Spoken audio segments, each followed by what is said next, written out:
Ibrahim Traoré. Ce prénom et ce nom transpirent tellement l'anti-occidentalisme que dès que tu les prononces, il y a une manifestation qui apparaît. Ah oui, s'il y a bien un homme qui commence à peser dans le game en Afrique et qui est tellement effrayant que je crois que même son garde du corps a besoin d'un garde du corps, c'est lui. Du coup, on va voir pourquoi Ibrahim Traoré, que certains comparent à Sankara, est si populaire.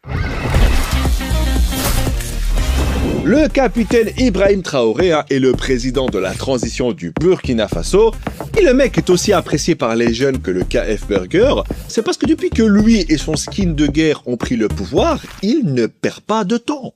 Déjà, le mec arrive au pouvoir, il montre à tout le monde que la seule chose française qui sera acceptée au Burkina Faso, c'est la langue. En un an, fin de la coopération militaire, fin des troupes françaises, expulsion de diplomates, suspension des médias français, etc.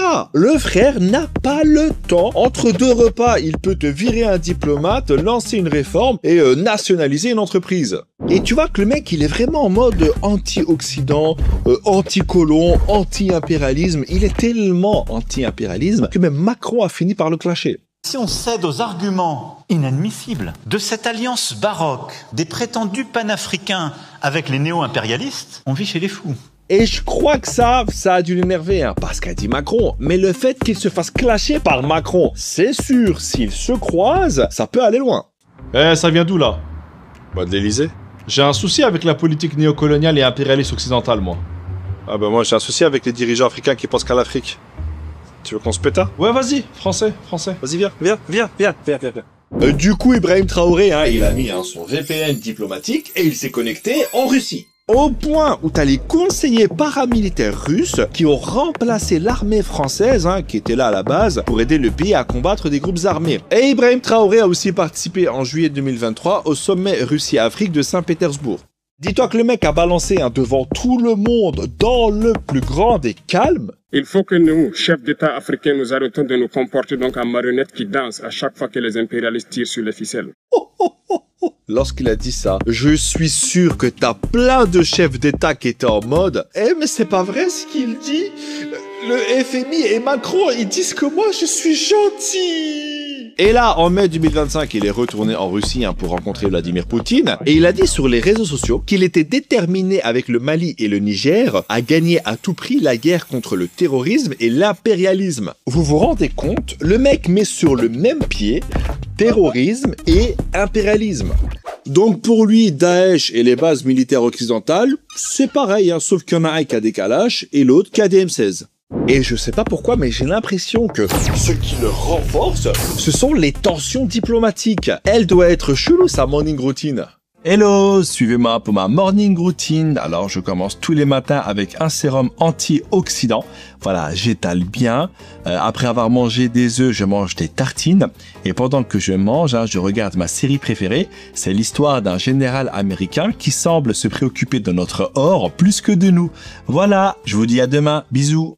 Quand la CEDEAO, avec le soutien de la France et des États-Unis, était en mode « on va attaquer le Niger après le coup d'État de 2023 », Ibrahim Traoré et le Mali ont dit si vous faites ça, on vous attaquera aussi ». Traoré en a aussi profité pour quitter le G5 Sahel parce que ça sentait trop Bruxelles, et il a fait pareil avec la CEDEAO parce que ça sentait trop la France.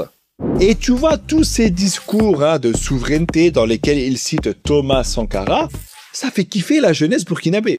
En avril 2025, un général américain a accusé Traoré de détourner l'or du Burkina Faso pour ses propres intérêts, sous-entendant qu'il financerait des mercenaires russes. Du coup, Ouagadougou a répondu en organisant une énorme manifestation pour dénoncer ces déclarations. Résultat, les tensions avec les États-Unis se sont encore aggravées. Faut savoir que Traoré a commencé à toucher là où ça fait vraiment mal, dans les poches des grosses boîtes étrangères. Par exemple, il a créé une société minière d'État pour mieux contrôler les ressources du pays, Et depuis 2023, les sociétés étrangères opérant dans ce secteur doivent céder 15% de leur capital à l'État et former des Burkinabés sur place. Concrètement, certaines entreprises étrangères ont pris cher. Fin 2024, une société australienne a attaqué l'État burkinabé en justice après s'être fait retirer son permis minier et 2 mines appartenant à un groupe coté de Londres ont été nationalisées. Traoré a même annoncé vouloir reprendre le contrôle d'encore plus de sites gérés par des étrangers.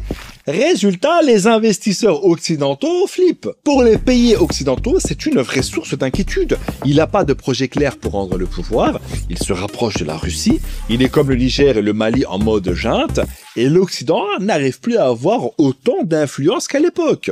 Du coup, avec tout ça, j'ai une question. Que pensez-vous du capitaine Ibrahim Traoré ?